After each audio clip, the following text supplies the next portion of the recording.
Ladies and gentlemen, boys and girls, the Hillbillies here. We are doing Venison Summer Sausage today. My real estate guy just left. Acquired a small buck, and he didn't have time to deal with it, so he brought it over to me. So I hung it up, skinned it, butchered the whole thing right down to what we have is meat to throw into the grinder, the KitchenAid 6000 HD with a food grinder attachment. First time using that. It's very, very cool. So another thing that's very, very cool are people that help out with this channel, like Al Decker and Eric Smith, the Patreon subscribers, the Patreon producers. They stepped up to the game, and Cameron Reich and my grandson Riley Bradley, who is in November of this year of 2020 turning me into a great grandpa. I'm a pretty darn good grandpa already, but he's turning me into a great grandpa with a little girl. So that's going to be a spoiling issue. Perfect for me. I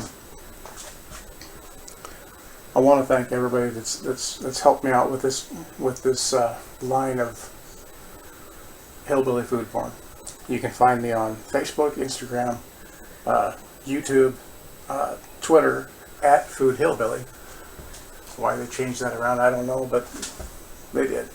But you can find me there. You can find me on Patreon. You can find me on Discord.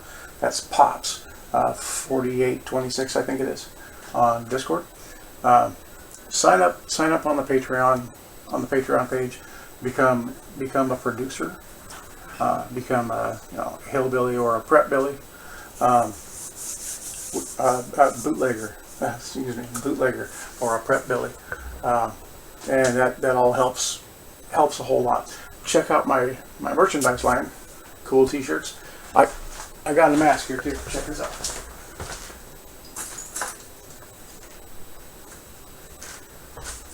Recently laundered masks. Hillbilly food porn masks. See that? Puts my face right over your face. People would never recognize you. And it's safe. It's got moisture resistant nylon on the outside, cotton on the inside. Beautiful things.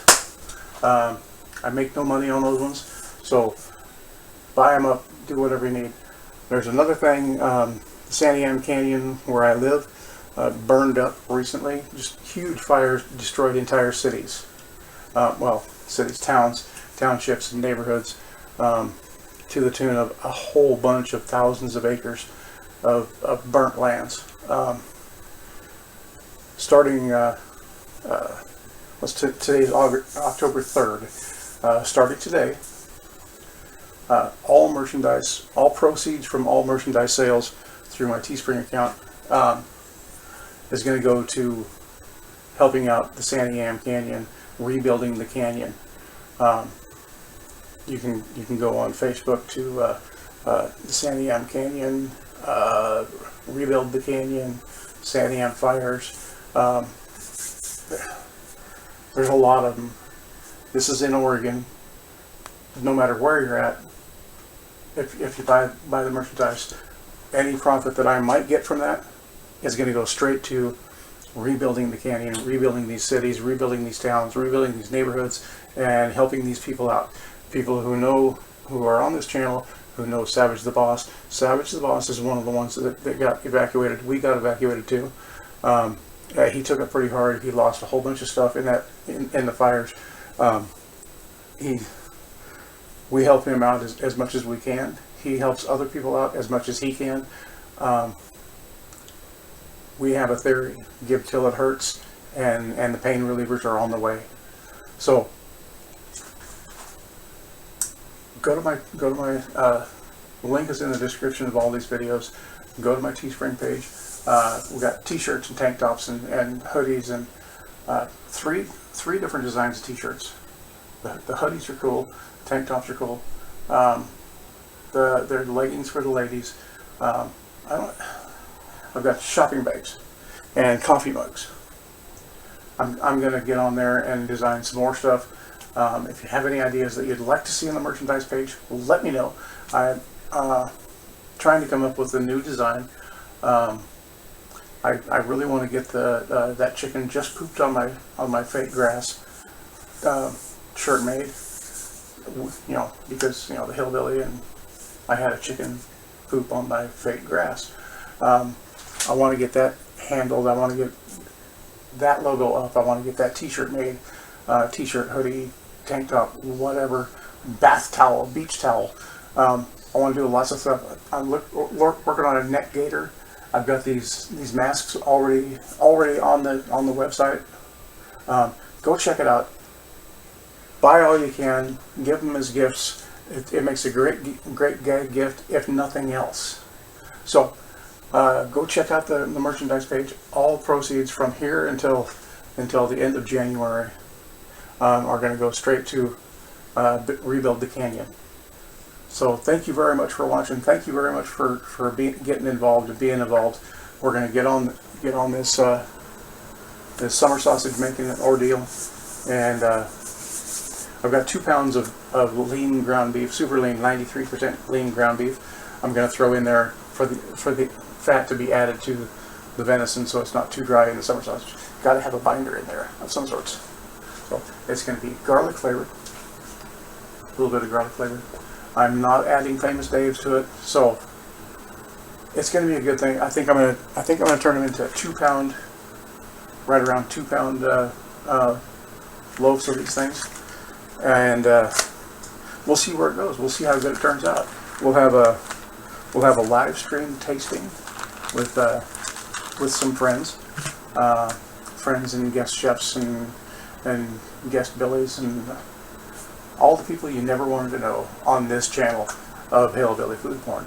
So thank you very much for watching. Thank you very much for stopping in. Stop on in, become a Patreon subscriber, and for God's sake, please eat well. Now on to the video. You may have to live with that one. You may just have to live with the noise for a second. But I'm going to throw some chunks in there that are cut up to about inch chunks. Okay, you see me throwing in here. You see them coming out right down there. So, actually works really, really, really well. Works better than my semi-pro professional commercial style meat grinder I picked up over to the Harbor Freight that my salmon fishing buddy broke, but that's alright. He's king of Alaska, so he can do that kind of stuff. So I'm going to continue to grind this stuff up, and we're going to make some summer sausage out of it. When this is all ground up, I'm going to weigh it, add the seasoning and the cure and the ice water, mix it all together. And I got 2 packages of this 1 pound packages of grass-fed 93% lean hamburger, so we can have a little bit of fat in it. Because you want a little bit of fat in the sausage to bind everything together. So that's what's going to happen. That's what we're going to do. I'll check back with you in just a moment. Alright, boys and girls, we got all this stuff ground up. Didn't take very long with this KitchenAid mixer with the grinder attachment on it. But now we're just mixing all the stuff in, the cure and the seasoning. See if this mixture will mix the way I want it to. I don't know if it's going to or not, but that looks like it's trying to.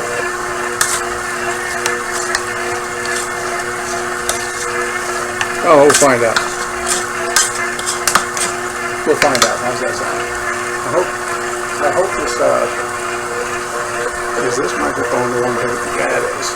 Most definitely. It's on that camera. So I'm going to do one in there, and I'm going to do this one by hand. I'm going to add my little bit of ice water to it.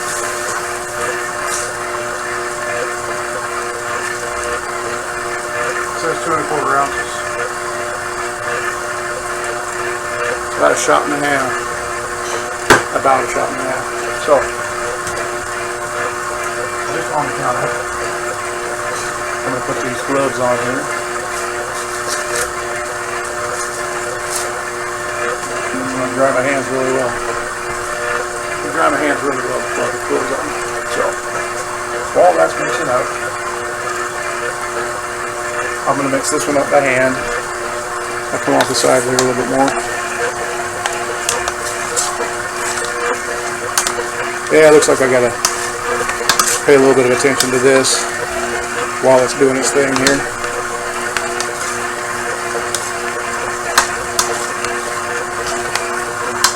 It may not mix it completely with that bread kneading thing. I don't know, boys and girls, we're here stuffing these casings. We got the LEM. It's a casing stuffing kit. It's basically a caulking gun tube, aluminum, food grade aluminum tube. But it looks a lot like a caulking gun. But loading it with the meat, you gotta kind of stuff it all down inside there. I haven't found a better way of doing this, so I set one end on the paper plate, and then I just start stuffing her full. Kind of, I don't know, kind of a strange way of doing it, I guess. If I found a better way of doing it, if I found an actual sausage stuffer that worked for the $19 that I paid for this thing on sale at Cabela's, I would definitely use something that, if it worked as well or better on a larger scale. Well, can't really say on a larger scale because I don't process a whole lot of these animals anymore. There was a time when I processed a whole bunch of these things. Oh, that thing is full. So we take that and we make this end a little bit pointy, because what I'm going to do, take one of these casings that's been soaking in warm water, one of those casings. We'll open up one end of it here. We'll slide it right over the top. Hopefully. This has worked really well for 2 times. And this time it'll probably just be all kinds of a nightmare. Yeah. You're probably thinking something dirty right about now, but it's not what this channel's all about. So, take that plunger end, cram it on in there, and then thread that piece, thread that handle back on. Kind of like a union of sorts. Threads on there pretty good, pretty decent, and then work it just like a caulking gun. Yeah, you can see that on there. As I'm squeezing that little handle, it pumps it out just like a caulking gun.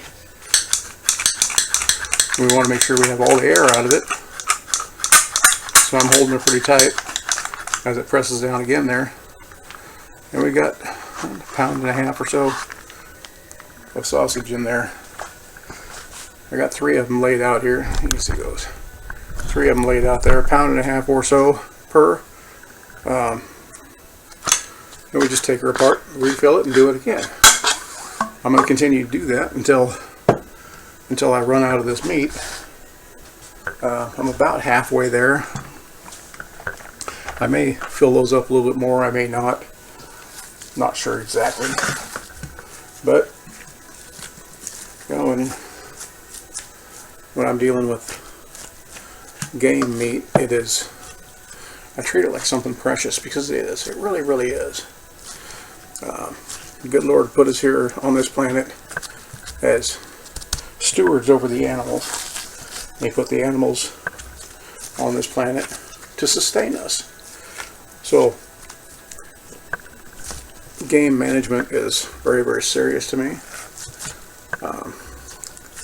The food that it creates, I'm very, very serious about. Very, very serious about this. I don't waste any of it. There's very little or no waste at all. I mean, if the meat's bad, the meat's bad. I won't even finish processing it if it's bad. But for the most part, if you take care of it, if you hunt it, if you kill it, if you process it properly, there is very little or no waste whatsoever. I try to teach people that are willing to learn how to properly harvest an animal without the waste of meat. Oh, that kind of hurt. I do believe in a clean kill. I don't believe in letting an animal suffer. So,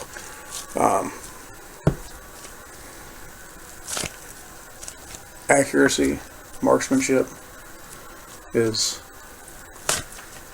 beneficial. It's number one for me. So, if the animal doesn't even know that it's been harvested, that's perfect. So I'm kind of a proponent of headshots. So they don't even think, don't know. Just all of a sudden they turned into food. So I know it's a little graphic, and there's an ethic to it. If you don't have a clean shot, don't take the shot. Period. If you don't know where you're going to hit or if you're going to hit, don't take the shot. Period. Savage the Boss, one of my best students ever, when it comes to the hunt, does a really good job. He needs to work a little bit more on range and yardage, but hey, don't we all? It just happens that way. So I've got a few more of these things I need to stuff, apparently, because and we are there. We'll put a little cone on top of here to fill up the very end of that sausage case, because I don't know why, I just prefer to do it that way. So looks like I'm gonna have to soak some more of these, because I got more meat than is gonna go into 4 of them. So I'm gonna continue to do this. I'll let you watch this one more time. See, it doesn't take long to stuff that sausage stuffer caulking gun thing full of meat. So we'll take that like that, release this, stick that right on the end like that, thread it on, and all of a sudden we're ready for making sausages. Like I said before, this is a garlic flavored summer sausage. I put a little bit of minced garlic in with the mix, because garlic's really good for you, and it's really tasty. Garlic's perfect for the perfect garnish for any kind of a game meat. I might have to have. I'll do 2 more of those cases. They need to sit in that water for probably an hour. Yeah, 2 more will do that. Sitting in the warm water for an hour. Lets them soften up quite a bit. And I'll go ahead and tie these ones up. get them ready for the smoker, and I'll come back after they're all done and tied up and show you what they look like before they go into the smoker. They have to go in the fridge for at least 12 hours, but not more than 24 to get to go into the smoker. Spend an hour at 120 degrees, then an hour at 150 with smoke, and then until they reach an internal temperature of 157 degrees with smoke. I'll raise the temperature up on the smoker to 180, and then smoke them until they're done. Then I'll pull them out, I'll cool them, and then I'll show you one more picture of them. I'll probably post pictures of these up on the Facebook page before all of it's done. You know, the kind of process thing. But I'll come back with one more video, or one more portion of this video of finished products. Thank you very much for watching. Okay, we're back. It's roughly 4.5 hours later. I just pulled these things out the smoker. They are 160 degrees to the inside. Looks like I need me a new meat thermometer. That's a little bit melted lens on it. But 160 degrees to the inside of these things. They smell very smoky. I shut the fire off 30 minutes ago or so, and just let the smoke continue to roll through there. They smell really good. I'm not going to taste them tonight because they're still a little bit warm inside. I'm going to let them cool off. I'm going to refrigerate them, and then tomorrow I will take pictures and post them up on the page. This video will come out on the Friday, what today's the 5th, 7th, 8th, the 9th? Friday the 9th, is that what it is? Let's look. Let's see. Yeah, it'd be Friday the 9th. So, thank you all for watching. Thank you all for tuning into these things. Remember, go visit SavageTheBoss.com, Cyclops Gaming, and Cyclops Graphics, Sir Smokey Gaming, Facebook Gaming, Captain Colin, and the Captain's Lounge on Facebook Gaming. These guys are all people that help me out a whole lot, and they help out my channel, so I throw them an extra little touch every chance I get. So, Bearded Leo, Jonathan Hollis, shout out for you too. So, we are gonna continue on this. Oh, Filthy Code, Facebook Gaming, Filthy Code. Interesting young feller. And